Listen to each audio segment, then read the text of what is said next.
The following Earth Angel media presentation is brought to you commercial-free as a gratuity from the sponsor producer named after the show. Please consider their message. Find other high-value shows listed at earthangelproject.com. Enjoy the show.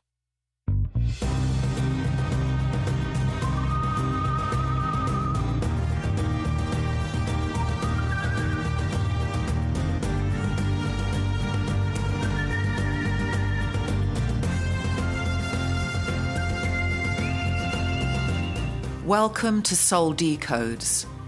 Join us as we wander off the path to find the ideas that fascinate. We talk about spirituality, the mind, the ego, wellness, and hidden history with tips, travels, and tales. Charms for a better life.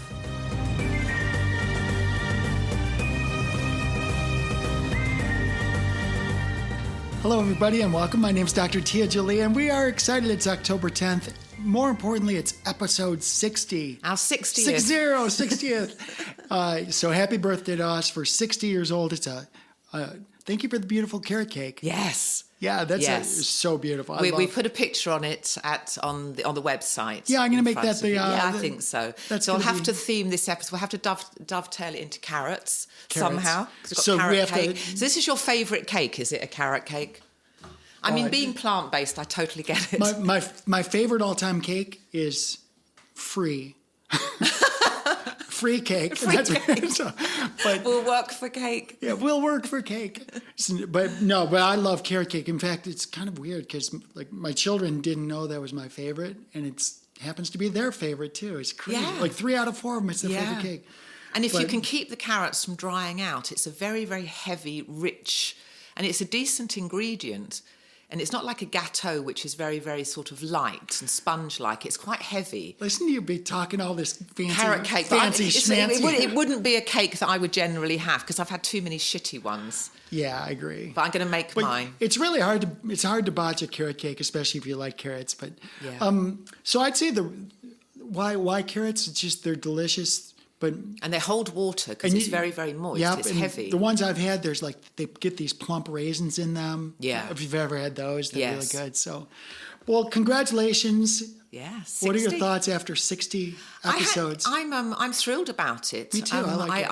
I really enjoy doing it. I like the format of it, and let's make it another 60 and 60 let's again. do Let's it. do 3 lots of 60s. That'd be 666. Yeah. So let's do another 60. But so.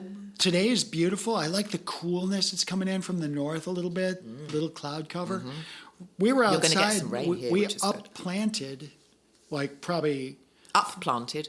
300 plants. Usually when you took them out, you mean? Well, usually when you do planters, you like in a nursery, you have they look like little plugs. They're probably no thicker than like your thumb, right? And then once they're rooted, then you can upplant them into like a 3x3. Oh, okay. So they're all grown their roots. So now that's lovely. Yeah. So their roots were starting to come out the bottom. It's like, hey, you're viable. You get. Yeah. It's like moving them from the crib to the nursery. That's right. That's exactly what it is. What plants are they? Is it food? Well, in Florida, we're from Michigan originally, and this is the end of the season in Michigan. So when we moved to Florida, we thought it was the weirdest thing to be putting plants in the ground in October. Because in Michigan, we're getting ready to freeze. Yes, I mean, exactly. I remember October's, like Halloween's in Michigan. Bitch cold. It was freezing. It was like... Was in England. Yeah, it's very similar. You had to wear a parka. So here it's just starting to get pleasant. And the ground is beautiful. And we're not going to get a frost here till it's usually the end of January, February, if we do get one. It's not that big of a deal and it rolls out quickly, doesn't it? Yeah, so the ones that are really happy now, our season in Florida, right now we're getting into the area where pretty much any of the brassicas we can grow. Those would be the cauliflower, the broccoli, the kale, the deep greens, the cruciferous vegetables. Yeah, really good food. Yeah. Cauliflower, broccoli. And then tomatoes are crazy. I don't know if you've seen our tomatoes over there, but they're crazy. We have radishes. Oh, and, lovely. Love radishes. Carrots. Of course, carrots coming in. So there we go. There's the link. That was a good one. But, Robin and I, it's so funny because we're 7 years now in the treehouse. Oh, are you? Oh. And, here on Phillips Island. Mm-hmm. But it's so funny because so much of what goes on here on the farm is relevant to the world around us. Like the idea of... The microcosm and the macro. Yeah, totally. Like the idea of planting seeds. You know, we read it in scripture about seeds falling, and some fall in the cracks, and some get eaten by the birds, and some dry out and blow away, whatever that scripture says. But some of them actually take root. And I've really adopted this philosophy that even if one, like say I have a whole packet of seeds and only one of them comes up, I give gratitude for the one that came up. Yes. It's not about the ones that didn't take it. It's the one that comes up. I love how you're processing because that one that comes up, say it's one jalapeno plant, right? Well, that one jalapeno plant is going to have 20, 30, 40, 50 jalapenos on it. And all of those will have 20 seeds. So years ago, I was staying in Colorado and I grew a marijuana plant. And this marijuana plant yielded 4,000 seeds. Did you count them?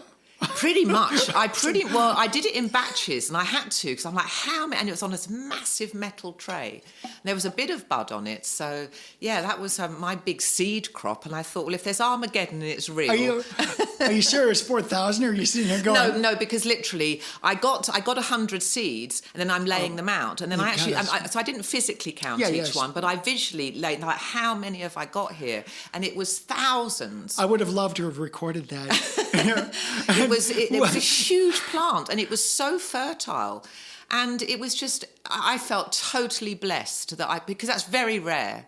So how close am I on this? This is you counting. 1, 2, whoa, 4. I got to 4,000, and it felt like I'd been counting for 4,000 years. So I mixed my numbers up, and then went to eat some carrot cake because I had. You're looking at this. You're looking at these 100 seeds like, wow. It was a real spiritual moment, but not for the reasons that you're suggesting. I was absolutely floored because that had never happened before. So looking at and the thing is about seeds is what you could leave those in a drawer in a dark room for 4,000 years, 5, 10, whatever. They're not going to do anything. You have to tend to them. You have to give them life. So planting a seed and growing something is absolutely rewarding. Because without you, because it's like a little godlike environment, without you, you are the monotheistic God in their life, because you've got to give it the right ecosystem to live in. So it's like a little godlike trip I'm on, growing from seeds. But let's talk about the seeds more, because sometimes this is something that, you know, we're going and we're pulling some weeds out of the garden, and we'll look at something and go, this is not a weed, but this is not something we planted. And it might be something birds shit it out. That's one of them. So it's just a gift from nature. The wind has brought it over. Or maybe it's something that we had like 2 or 3 or 4 years ago, and it was just a dormant seed that just found the right conditions, and now it's growing. Yeah. So I think that that's really metaphoric for life, because so many times we have these intentions, and we get angry with life because we did everything right, but we didn't manifest yet. Well, the reason you haven't manifested it because you're on a low vibration, because you're frustrated. You've got to have faith. You've got to do all you can, but faith without works is dead, and it's the same the other way round. So if you're going, I've done all I can, God damn it, there's not a thing I've done it all, I've ticked all the boxes, you're not going to manifest a damn thing, because it'll be a mirror of your vibration. So you're manifesting frustration being mirrored back to you, because that's what you're putting into the quantum field. But we learned that the first year we were here, and that's why 3, 4, 5 years later we have what we call volunteers. Because we literally have volunteers. This right outside this window, if you look down and left from the studio, there's a mango tree there, a mango tree. We brought that from Jupiter, Florida when we moved here. We literally had like one of the rental, like a a Penske rental. Yes. A trailer. It was full of plants that were on our patio. Talk about a will to live. That mango tree has been frozen twice. God. It was run over by a car once. I mean, it's been through hell and back. Mango. So, what happened the last time it was frozen, it grew up way, way tall. And then the leaves, just not the mangoes, but the leaves themselves were so heavy it was falling over. Yeah. And I propped it for like a year and a half. I tried to prop it up. It wouldn't stay up, wouldn't grow straight. I'm like, dang it. What do I do? So I literally went at eye level, and you can see the chop. And I just chopped it right at eye level there were no branches. And all of a sudden it started putting out branches just like it. this. Yeah. And it is the most beautiful. The Bible talks about pruning a lot. It's so beautiful. And that's a metaphor for life. You do have to prune, and you have to be quite brutal about it. Extend the metaphor and tell me something that you've pruned that came back better. My hair. Really? Yes. My hair was broken, and I decided I have to cut it all off, and then I have to let it all grow again. And it came back thicker and stronger, so my own hair. But in planting too, you have to prune things. They get leggy. I have it with my bougainvilleas. They were sending out big legs, so I pruned them, and I've made them much thicker now. But as a metaphor for life, you have to prune your own life. You have to get rid of, and you've got to be quite brutal about it sometimes. You have to get rid of what is no longer useful to your flourishing. And so pruning in our life, which is, I'm sure, what the Bible is just all about, a lot of agricultural references pertaining to how we look at life. So pruning is vital. So let's talk, this is relevant because this past week, there's these couple categories of people that have repeatedly come into your life. Because when you're a giver, when you give freely, there's a lot of takers, right? So, there's always this, I want to say yes to people, but I also don't want to be abused, right? The only question I would ask, am I getting pleasure out of this relationship? That would be the only thing I'd ask. It would be quite a yes or no, or maybe it could be nuanced. Well, it's really hard to tell, because if somebody's coming into my world and like, here's an example. I got a call Thursday last week. So it was 1 week ago. 1 week ago. It was after studio last week. A person up in Michigan who knew somebody who knew somebody who knew somebody said that they should call me. Well, this woman's sister, stage 4 ovarian cancer. She's being sent away from the hospital. How old is she? Going to hospice, early 60s. Being sent to hospice. So she gets a hold of me. The sister gets a hold of me. My sister's stage 4 ovarian cancer. She's going to home-based hospice. Can you help her? That's heartbreaking. And I'm like, my answer is, if she's helpable, if she's able to be helped, I can help her. Yeah. But at that stage, it's a wild card, right? So here's an example. Somebody comes into my world. You said, well, does it bring me joy? No, it's a pain in the ass. Well, this is your job, though. This is not a friendship. This is a service that you're offering. So that would be different. It's not even a service I offer, because I don't take money. No. I'm not saying you do, but it's still a service. You're still saying, call me because I have a lot of knowledge that might be able to help you, right? That's the service part. So this is where I'm at. So you use the standard, does it bring me joy? The answer I was talking about friendships more, okay? Yeah. Well, watch this, though. Yeah. Does it bring me joy? No, every bit of this process is a pain in the butt. No, it doesn't bring me joy. For the first 90% of it does not bring me joy. What brings me joy is that one person that comes back alive and lives 20 more years. Right? Yeah, so you have to take the hit with all. So even though it doesn't bring me joy in the short term, just like planting seeds. Yeah. I got to plant them and wait. But I think to whom much is given, much is expected, right? So you should share your knowledge, and you are going to get a lot of difficult people, and most people aren't going to want to do the things that you're going to ask them to do to implement changes in their life. They might not even be consciously capable of it. So it's quite unrewarding on your part, but like you say, if you get one person that's transformed, that'll carry you through. So this goes to a different question. During this earth journey that we have all these experiences. What is it that's bringing me joy or bringing you joy? Is it the process, or is it the end result? It has to be the process, because unless you enjoy the process, there is no end result. That's where I'm getting at, because 90% of this experience is a pain in the butt. Yeah. So you have to figure out, how do I make this joyful? Yes. Yeah. Acceptance. And that's you nailed it. You're so good at this game, because it's just like, okay, put myself in their shoes. Yes. The sister's at her wit's end. She's losing her sister. So what I look at it as being an angel of peace, and say, okay, look, your sister's either on her way out or on her way to improving.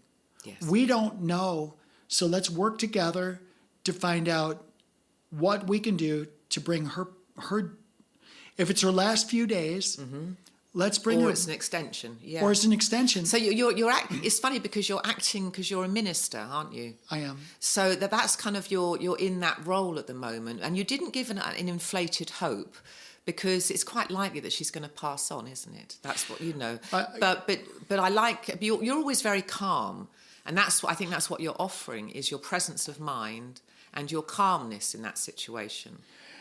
Yeah, and so we talked Thursday and Friday, and then I learned that this lady, her daughter's getting married this weekend, and her husband's got stage 4 cancer. Wow. A different type of cancer. So they go out together. Even if I opened the door, but the reason I say this is by accepting the joy of just giving freely, not expecting in return. Watch what happens now. She's able to go into this weekend with a little more joy. Yes. That, I don't know if it's a daughter or daughter-in-law getting married, whatever. A little more joy, just even a scant bit of more hope, and the idea that, and now we're looking at his cancer's way more.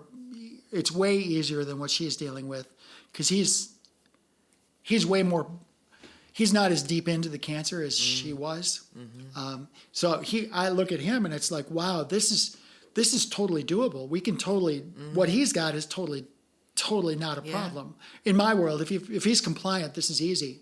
I know people say stage 4 cancer really easy. I mean, you get some couples that have been married for years and they want to go with each other. So if she goes first, he might be like, you know what, I'm just going to. Well, this is actually the girl that's sick is her sister, and then the other person's her husband. Yeah. Okay. So, yeah. But talk about the stress. But I like to be able to bring joy and having to. Yeah, just to face dying. I think it was Woody Allen that said, "I don't care how I die, and I'm not scared about dying. I just don't want to be around when it happens." Right? And I think that's so good. The belief system that I have is so airtight. I don't want to be in pain when I die, but if it's karmic, I'd have to endure that. But I have no problem. To me, I'm as dead now as I will ever be on this planet compared to what I've been in previous existences. I've sent you a few things over the past few days, and they're all over the board. I haven't got to look at any of them. That's okay. But one of the things that I've heard repeatedly, and I think I'll bounce it off of you, is, this idea that, all of us, we started off in the oneness, and then part of us, we're fractals. We are basically fractals of the infinite divine creator. That we consciously split ourselves. We split ourselves to experience the polarity, right? Yeah. And when I was listening to this one person that was describing everything that we've this plus more about how the Garden of Eden represents this, how we came into this space unified and then split, and then the awareness of the split and the awareness of the awareness of the good and evil Which wasn't our fall. That was actually our gift. That's the problem. That was our gift. It wasn't a fall. Not in a moral sense. No, we were brave enough to take on dark forces. And that's what I sent you. I think it was this morning or yesterday. So, but that was my take on it. I came into this space intentionally. I literally descended. Yeah. I descended into this to experience this. And then you will ascend when it's over. And when I'm done, I'm going back home. So what I'm saying is that I like this. I want to have this conversation because when we talk about who are we and why are we here, what's this earth experience about?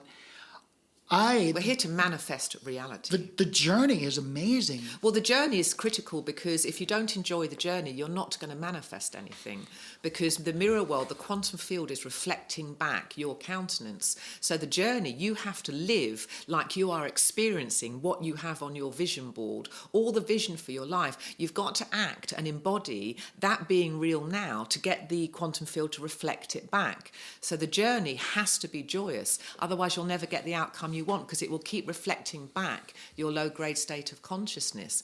So the journey is everything. And the journey and the visions that you want, they're almost synonymous at some point, because if you can embody it and sustain that, sustain the coherence, and Joe Dispenza talks about this, you've got to embody who you would be if this was happening right now. And our visions vary in their ambition, but you have to embody that and then sustain that until it's coherent. That changes the signal and you get a reflection back. But if you've just got this big vision and you're hating the journey because all you want is your vision to come true, nothing will happen. You'll go around the same old mountain over and over again. Something else I sent you this week. I think I sent you. I sent you whenever something's novel. I think, oh my God, Sarah needs to see this. But there's no hurry on any of it. I listen to these when I'm in bed, but I've been writing, so I'll have a binge because I don't like to watch TV that much. So I listen. So I'll watch. So I saw this thing. There's a lot of technology now that can actually look at the energetics of, say, a plant. So if you took so let's just say, because we talked about a marijuana leaf, right? A carrot. A carrot. But, when you look at the leaf, that's where the activity is, because that's the receiver for the photosynthesis, right? So in this case, I saw this person, they took an image of the leaf. So you could see there's like a video of the leaf, but they overlaid this camera that saw the energetic. Wow, that's incredible. It was like the photonics. You're looking at the photonics overlaid on top of the leaf itself. You saw the image of the energy that the leaf, the molecular structure of the energy that it was emitting. It was amazing to see. But then it sounds like a mushroom trip. But this freaked me out a little bit because they took the leaf, and then while the video was going, they snipped like the tip, like the top, like the tip of the leaf, like one, and it all 1/3. Right. They snipped the leaf off and took the top of the leaf off. I can't believe my heart is bleeding for a marijuana leaf that's been snipped. So what happened to the energy? Well, this one wasn't a marijuana leaf. It was it looked like a beech tree or something like that. What happened to the energy structure? This is what's weird. They took the tip of the leaf off, but the energy structure, the shape of the energy remained. The energy, the imprint of the energy stayed. So the leaf, the energy of the leaf stayed exactly where it was, even though it lost its tip. Lost part of it, yeah. So I thought that was fascinating. So what's that all about then? Well, how would you read into that spiritually? It's the morphic resonance. You just mentioned it. Ah, okay. You see? Right. So what came first? What came first? Was it the energy that formed the leaf, or the leaf that formed the energy? So there you go. So when they took the tip of the leaf off... So that's unbelievable. So you saw the morphic resonance explained to you in that video. In real time. Because how else do you explain that? Yeah, right. You literally... Yeah. You're looking at the energetics of a leaf, a real live leaf, and you cut it off. Because in my mind, I was going, because I had this, I was kind of going Disney on it. And I had... Disney. And you're such a princess. The leaf was cut off, and then I had these molecules all collapsing around it and not being this beautiful structure anymore. And so when you said it actually stayed the same and it wasn't affected by the destruction of the leaf, I was back in a happy place again.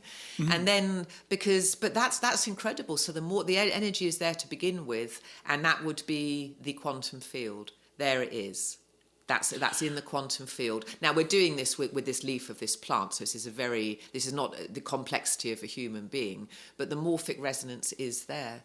So it makes you, just by extension, we're just talking about one leaf of a plant, but by extension, when your mom and dad decided to have a little baby girl or have a baby, well, they didn't. She just got knocked up down. When your mom eating carrot cake. When your mom was eating carrot cake and somebody was attracted to that and knocked her up. But it was the carrot.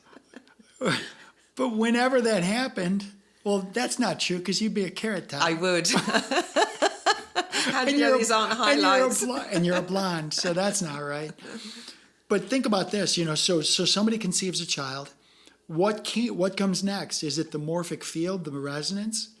Maybe the cellular structure grows into the image of the energetic imprint.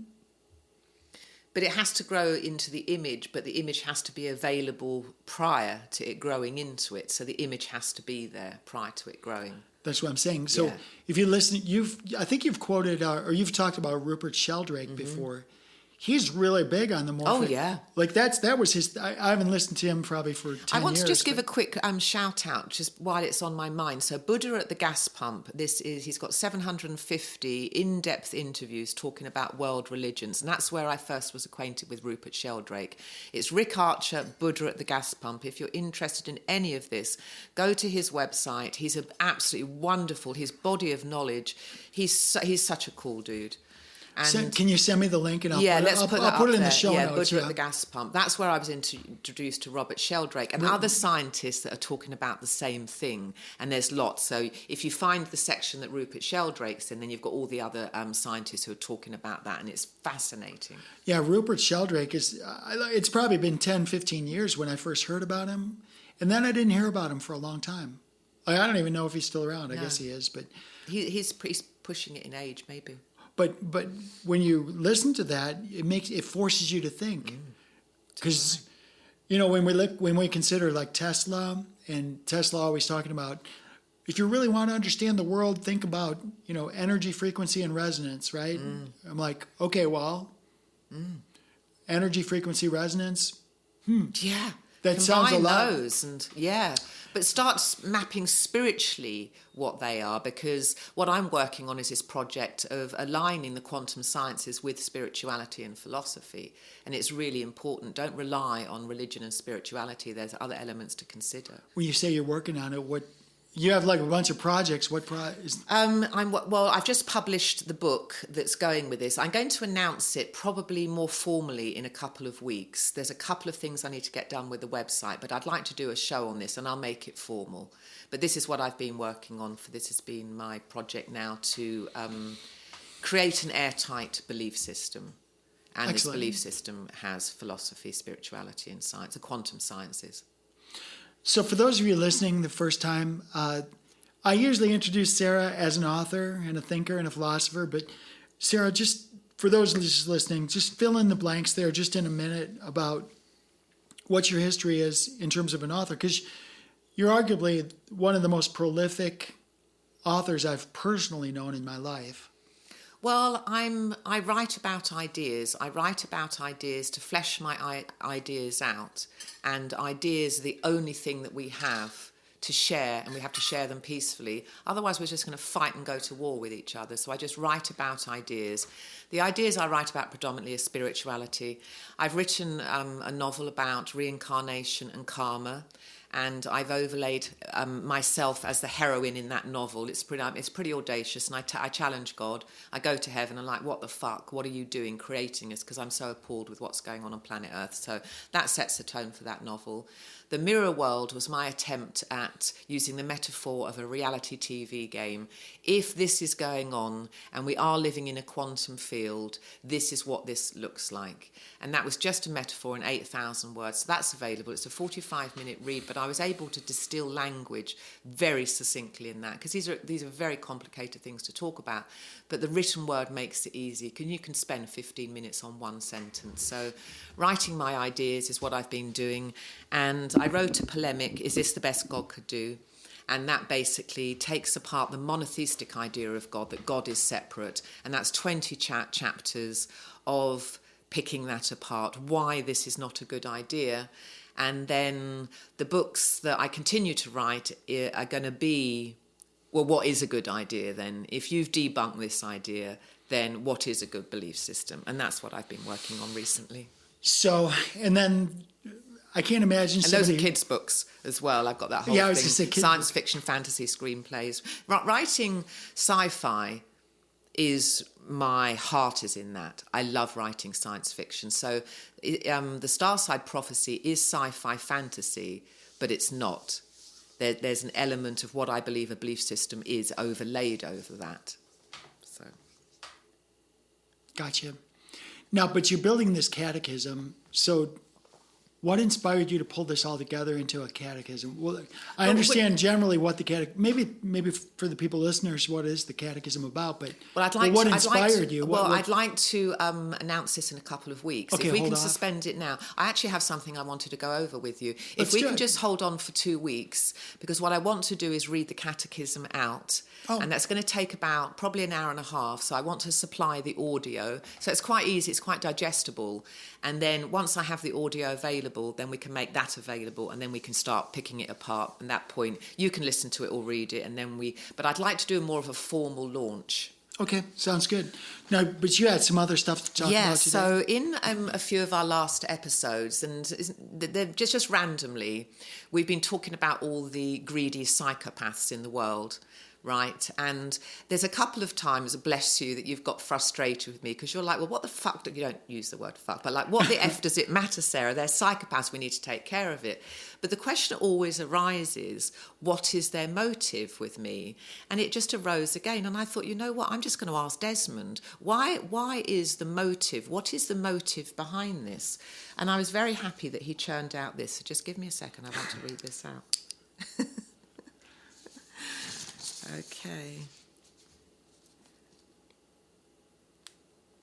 Okay, greed arises not from abundance, but from spiritual starvation, the soul mistaking accumulation for connection. So that's the motive of greedy people, because they have no spiritual connection. I mean, they're adrift and thinking the more they get, the somehow more satisfying they're going to be, but they're completely adrift from their soul component. And I think that's what's been bugging me. Because why are they doing that? You have no... It's almost as if you're existing bereft of your connection to the divine. I mean, you're severed, it sounds like. So you and I have covered this in the past. You know, we've had this conversation about what is an NPC, a non-participating character, or a non-playing character. I listened to something a couple days ago that was fascinating. It was an individual saying, this is how you can tell an NPC from a real live soul, a soul that's actually alive and functioning and aware and present. And it was a really elegant answer. And it has to do with an awareness and the internal script, the internal narrative, not the external narrative, because an NPC would sit in front of you, and whatever you talk about, it's going to burp it back up to you. If you're talking about sports scores, it's going to talk to you about sports scores. Like Desmond. Like Desmond. It's just going to burp up some string of information and burp it up back to you, but there's no awareness. Awareness means you ask me about sports scores, I'll tell you about sports scores, but then I'm going to say, well, I wonder why you're bringing that up now. What's your interest in that? Why am I interested in sports? Should I be less interested in sports? Or Sarah seems to be very interested, maybe I should be more interested. Sports are fascinating. And then I'll start having these internal dialogues. Yeah. And that's something that these NPCs don't do. They don't ask about themselves. Like if they behave a certain way, they don't say, gosh, I wonder why I got... Like here's an example. So there's no self-analysis. Exactly. Here's an example. When you came in, we started the show a little bit late because I had a Zoom call that was supposed to start at 11, and the person didn't they were 5 minutes late. I texted, hey, we doing this or not? I bumped my studio time. I bumped my 11:30, my studio time from 11 to 11:30. Are we doing this or not? Oh, I'm sorry, I'll be right there. Time's ticking off. Now it's 11:15, and I'm like, okay, look, my girl's going to be showing up at the door. I'm going to get to the studio. Oh, no, the other person's coming on now. So the three of us went on. I crammed 30 minutes into 12 minutes. But to me, it's just like, wow. You know, my internal dialogue was like... Oh, mine would have been flipping out. I can't stand it when people are late. I'm okay if you've got a decent reason. I'm perfectly reasonable. But here's... My internal dialogue was, what could I have done better? Who am I talking to the wrong person? Like, we're talking about some business here. We're talking about some very big business. And I did what I needed to. I looked, I said, man, maybe did I miss something? No, they confirmed everything. So I had this internal dialogue. immediately, like even 5 Yeah. minutes, did I do everything I could do to make this happen on time? On time, yeah. That was the first dialogue. Then the second dialogue was, damn right I did. I did everything correctly. They confirmed it, and it was not a week Yes. ago. It was yesterday. Yes. It was yesterday. Yeah.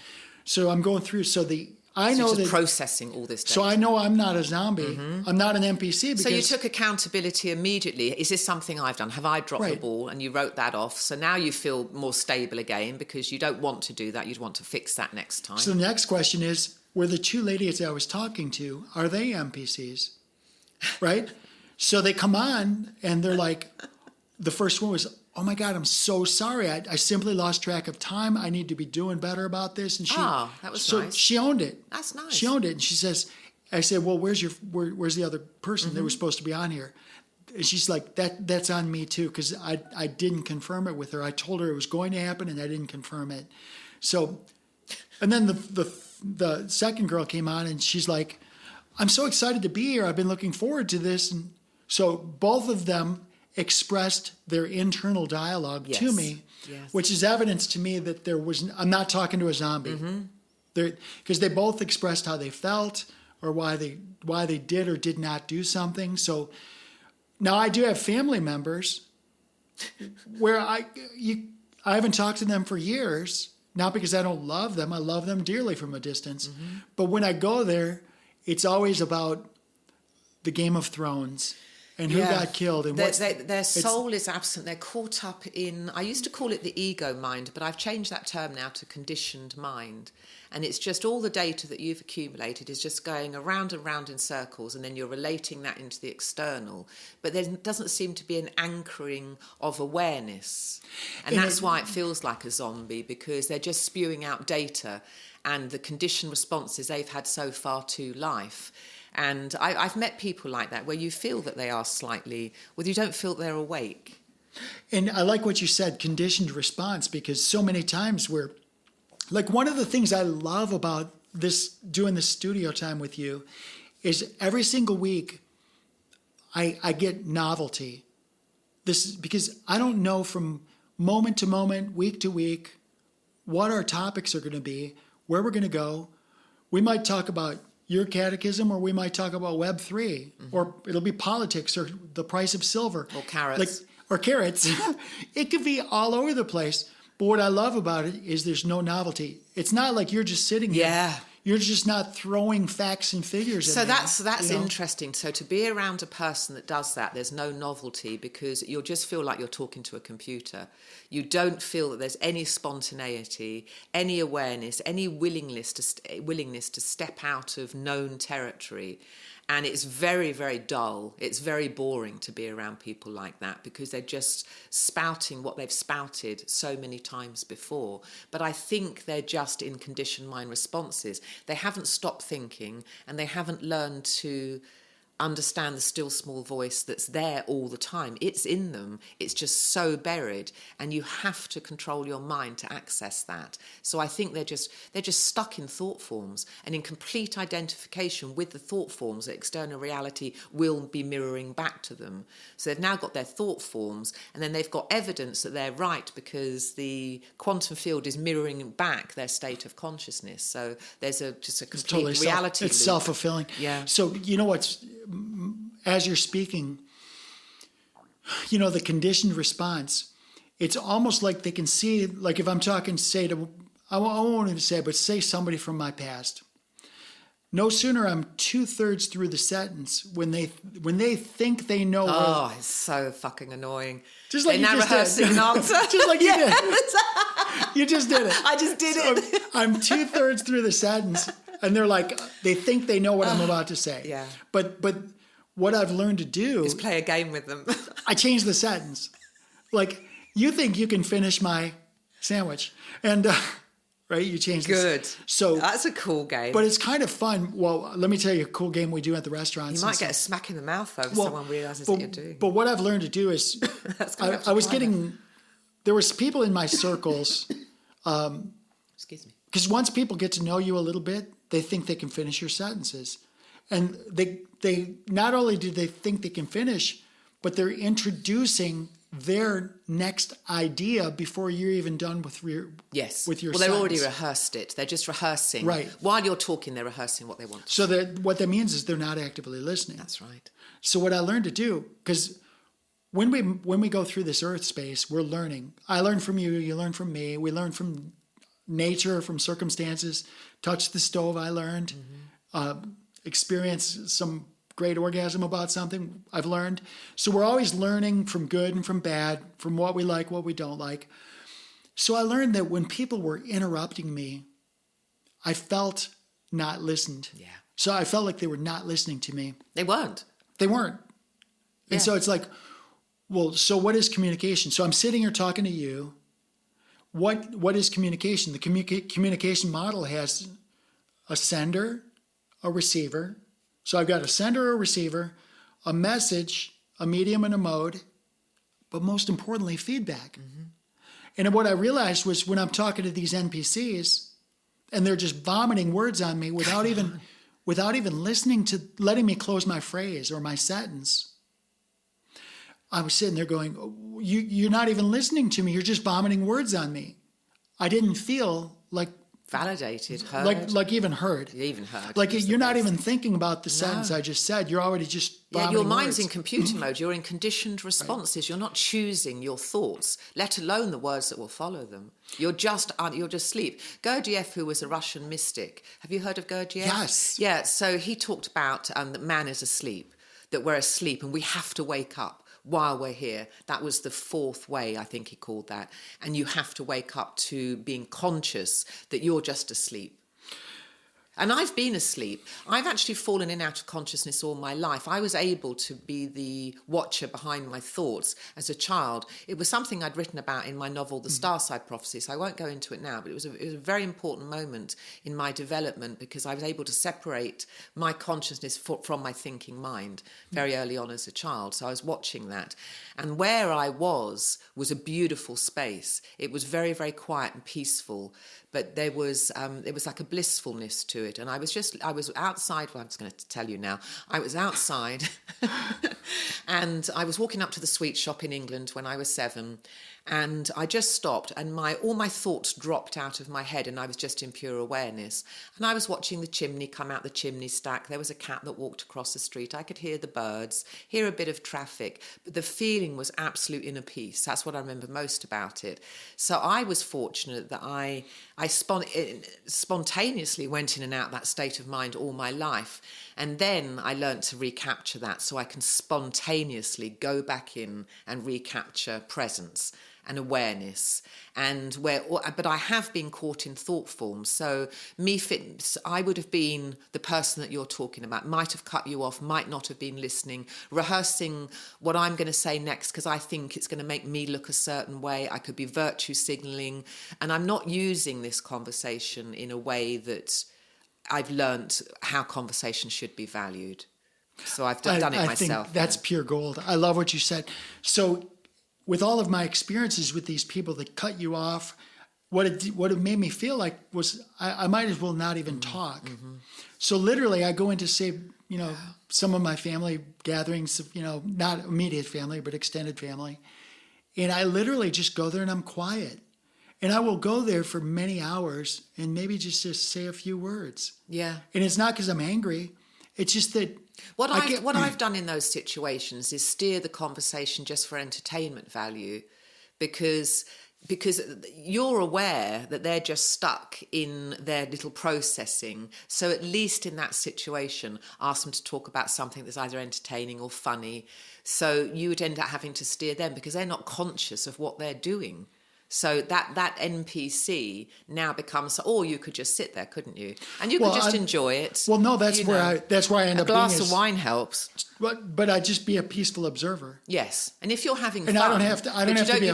You don't want to be there peacefully and be resenting it, though. No, I know I don't resent anything. Yeah. I'm just sitting there. It's like I'm here. Might as well enjoy it. Mm-hmm. And that's my whole life. If I'm stuck in traffic, I'm like, might as well enjoy it. Yeah. No, I'm not I'm gonna like change that. it. I completely surrender to the moment really quickly because the reaction to the moment causes more of the same.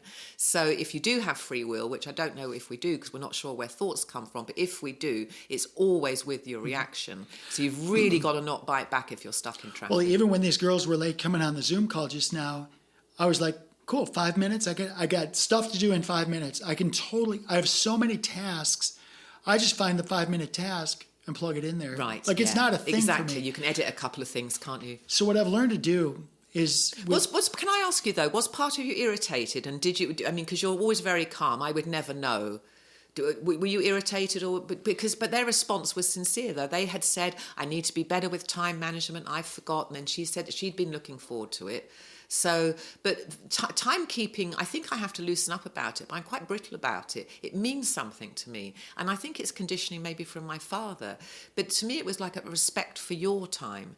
That if I'm doing this and, I'm busy, I've got a lot of things to do. The fact that you're keeping me waiting 20 minutes is irritating. I would say a little bit of everything you said. I mean, my initial response was, what the hell? Yeah. And that's like, what? I was like, what the hell? And then it was when it became clear that it was going to be a few more minutes, then I was just like, well, I'm going to make use of this time. Took care of a couple things, replied to a couple emails, worked on a little, I just had a bunch of little stuff I did. To me, it's not good use of the time. To me, it's not a big deal. Let me just wrap this up, because what I've learned to do is number one, taken a position almost always as a peaceful observer.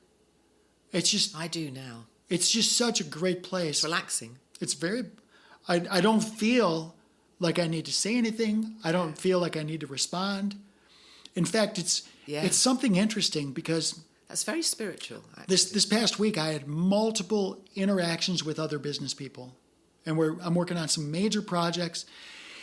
And taking up a position of peaceful observer, it makes them perceive me as being very wise, which it was fascinating because that's interesting. Because I would sit there, they would say something, and I would just sit and contemplate just for a few seconds what they just said.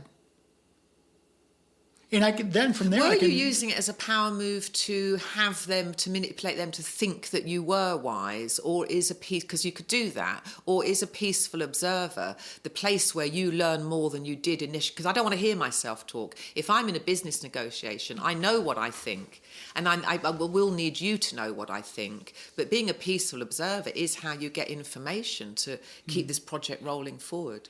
Well, you addressed like 4 different issues there. But what I would say is, no, I don't manipulate people at all. Because you could do that. Because it does look wise, and it is wise. Because you should want to be listening to all this information, but there are times that you talk as well. So I think peaceful observer is definitely it's a superpower. Well, when I go into a negotiation, the first 1/3 of it is fact finding. I want to find out who they are, what they're about, what are their interests. So the peaceful observer comes after that, once you've done your fact finding. Well, I mean, I can ask an open-ended question, and they might end up talking for 2 or 3 minutes. Then when they close that phrase, they close that thought, then I'll say, that's fascinating. Now, say they brought up 3 points. I'll take one of those 3 points that I want to dig deeper on. I'll pay them a compliment and say, I really love what you're saying here. Can you double back to this point and tell me a little more about that? Right, you need to dig it down. So it's not like I'm not emotionally into it. I don't need them to love me or hate me. I don't even care what they think about me. I'm there to solve an issue. Because as an entrepreneur, I don't care if they like me or not. I'm there to solve a problem. And create the solution. Yeah. Create a solution. Yeah. Like, here's the solution. Can I create a win-win out of this potential solution? So here's an example. Here's the Kissimmee Airport, the municipal airport down in Kissimmee. I think it's underutilized. I think that they can do a lot with that. Right. So how long is their runway? Long enough. So I talked to the girl yesterday, and I asked her to introduce me to the mayor, who's best friends with the owner of the airport. Okay? Because I want to integrate myself into that conversation. So that was kind of part of yesterday's conversation. Why is that? Well, I don't know why. My intuition says I need to know that information. Yeah. So it's not like anything, there's nothing there that's like ego driven. I'm just curious. I'm kind of digging in the dirt and finding out Well, you're doing your reconnaissance. what's under you? the surface. Yeah, what's right? under the surface? What do I need to know for you to think more coherently? And maybe I discover a data point that's not relevant now, but it might be a year from now or 2 years from now, right? Yeah. So once again, when I'm in these conversations, it's not about me. I do tend to be quiet when somebody interrupts me. And the reason is because conversation's a meaningful exchange of ideas. When I say something, I'd like to consider that you're listening, and then you contemplate, and you're like, okay, well... Well, I interrupt all the time, and that might have been quite difficult for you, but it's only interrupting to expand on what you're saying, not to necessarily at that point inject what I'm saying, because what we're doing is exchanging ideals, and it's a back and forth all the time. So a certain amount of interruption is necessary just to build on this idea, because that's what we're doing. We're exploring ideas. So I think it works in this context. But you don't want someone interrupting you because they're either bored with what you're saying or they think they've got something that they want to say. So it depends on what the motive is for interrupting. And so what I've ended up doing is just using a 2-second rule and also having a notepad. So like if it's very complex, then what I'll do is I'll just, instead of interrupting them, I'll just write like a word so I can double back to that word. The other thing I'll do is just wait 2 seconds to make sure they close their phrase so they can take a break. And then because when I wait the 2 seconds, they know that I've listened to what they said. So it's my nonverbal way of verbally communicating I'm thinking about what you just said. They'll know whether you are listening or not, depending on your question as well. That would be the verbal way of communicating. You've got verbal and non-verbal. Truly. Yeah. So, the communication model... I think I call them paper people. You're saying they're NPC, non-participating characters. Yeah, paper people. Now, the paper people, I would like that to be if I go to the DMV. Did you make that up? Paper people? One of my Travis stories, I write about this magic that's tent. Where I heard it's that. the paper people. Okay. It's a different context, actually, but it's a similar... So I've heard people... that's what I call the paper person. I'm interrupting you to find out about paper people. They're a non-participating character. Okay. So I just call them paper people. Okay. Now, paper person would be helpful if I was at the DMV and I want to go in and I've got to renew my license. I want to get in and out as quickly and as efficiently as possible. So I'm going to become a paper person to you. I'm not going to I'll say hello, but I'm not going to enter into any type of dialogue because I need you to focus on what you're doing so my day can be on point. I'll reduce myself in certain situations. If I'm working with someone in a kitchen, I'm cooking, I don't like to talk. I like to really focus on what I'm doing. That's interesting because just yesterday after our meeting, they took me out to lunch and we went to like Bonefish. It's a decent place. And the service was really slow. It took them forever to get to take the order and stuff. So, and it wasn't even that packed. It was just poor service. I'm like, this is terrible. Hair out. So anyway, long and short is this girl had a tattoo and I wanted to ask her about it, but I didn't because I wanted her to get the order in the system first. There you go. You became a It took you freaking forever to get here. So I'm not going to ask her. I ended up talking to her about her ink. Once you got your appetizer. Yeah, it's like make sure that we get our coffee or whatever we're getting first. And so, no, I like what you said because there's a time and a place to ask a question, but then the type of question matters too. Like I've learned, I ask almost always open-ended questions. So like in this podcast, I don't really ask you, did you have a great day? Because that's like a yes or no. Mm-hmm. So what I'll do is I'll say, hey, what was the most exciting thing that happened? Yes. Give me some dialogue. Give me some. It's not like you have a hard time telling stories. I used to do that with my kids. They would get 20 minutes each of them would get at night. And that was after all our rituals and routines were done. It was 20 minutes and I would say that. So you can talk to me about anything. And I'd lead them, what's the most exciting thing that's ever happened? And what irritated you about the week? And we'd spend that 20 minutes talking about what was on their mind. So doubling back to these people that don't keep a schedule and they're late, how do you personally deal with people? Well, I've realised that I'm quite an impatient person, so I realise that's in my life plan. I'm here to master patience. So I use it as a lesson. It's like, just be sweet, be cool. And if there are reasons, if there's a reason that you're late, I'm fine with that, because it does happen. But if I think that your response is cavalier and that you've just, and this is, my son, actually, he wouldn't mind me even saying this because he knows I get pissed off about it. Hello, Charlie. So this one's for you, Charlie. Yeah, this one's for you, son.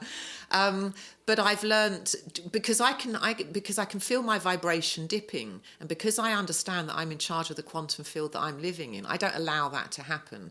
And I just say, okay, you're going to be patient.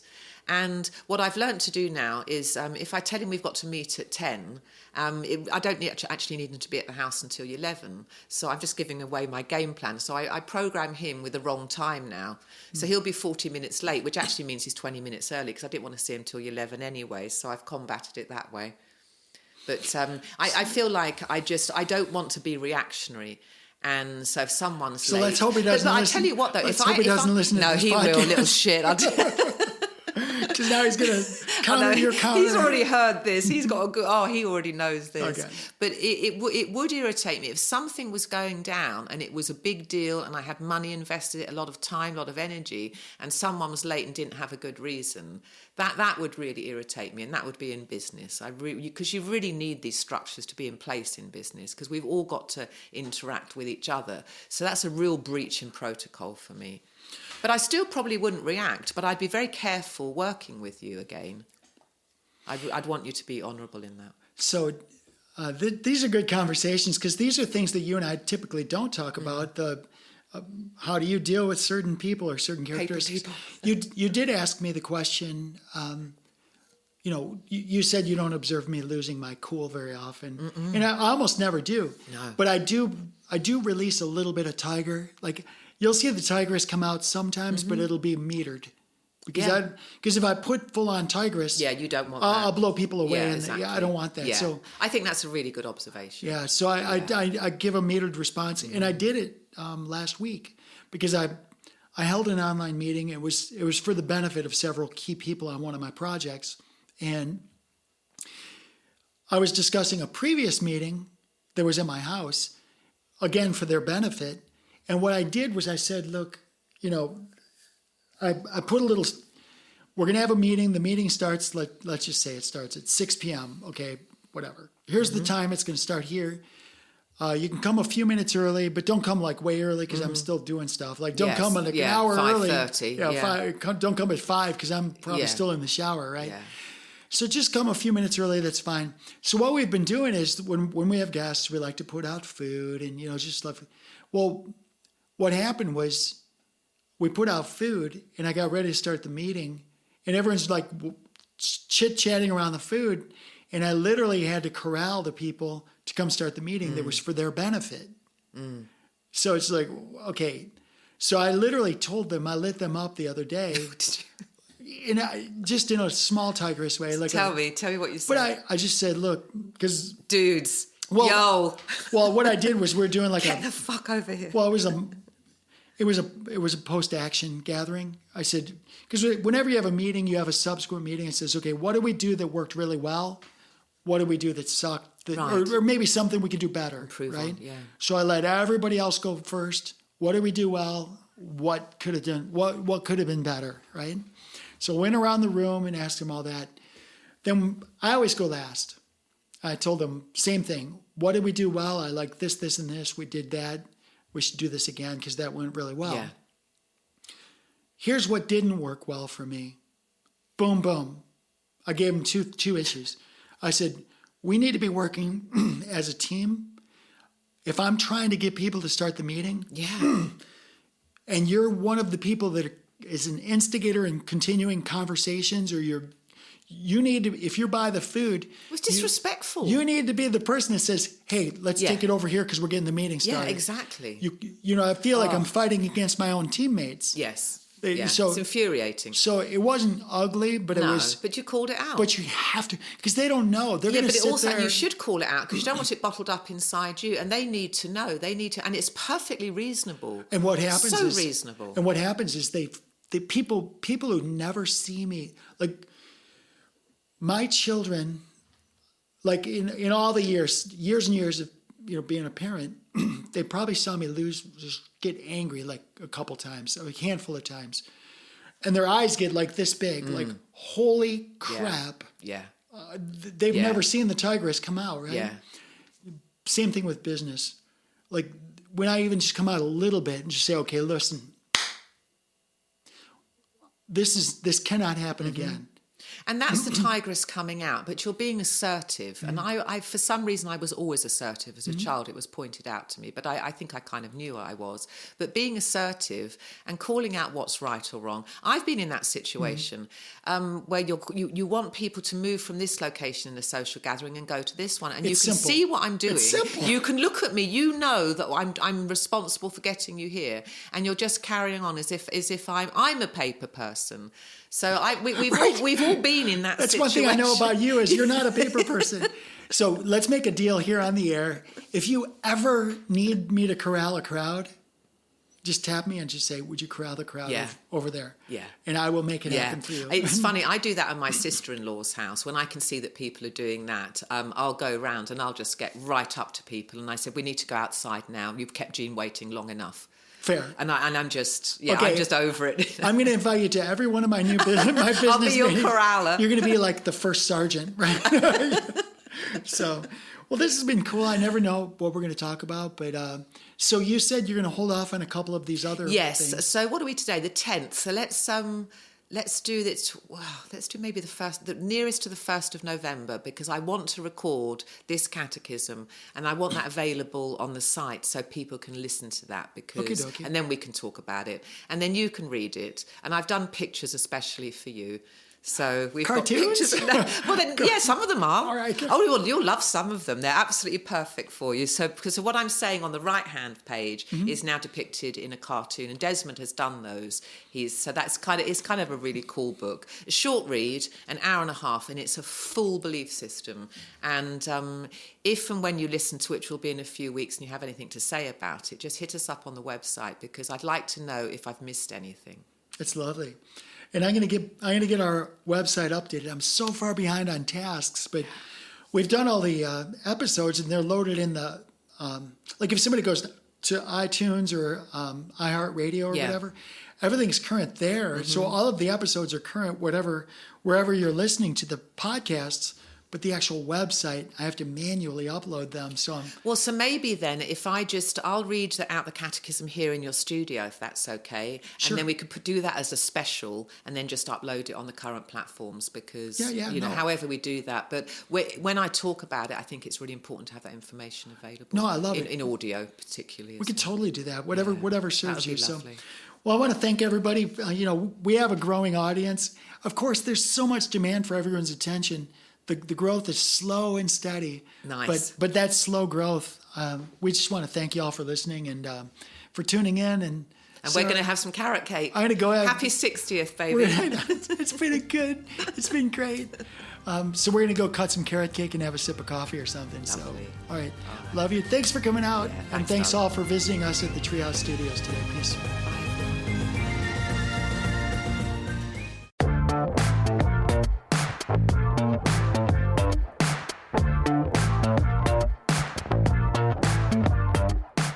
Soul Decodes, a feature presentation, airs every Friday on the Earth Angel Media Network.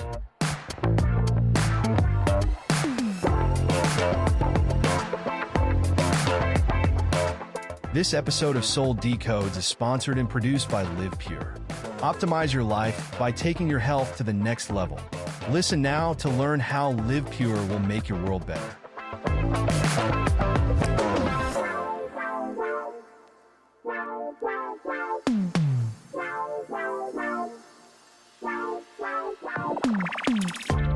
Live Pure is an American-based distribution system of online portals that give discounted access to clean, potent, natural, and ethically sourced healthy solutions for fat loss, muscle gain, immaculate skin care, immune system support, whole body cleanse, physiological balance, and performance support for athletes of all ages.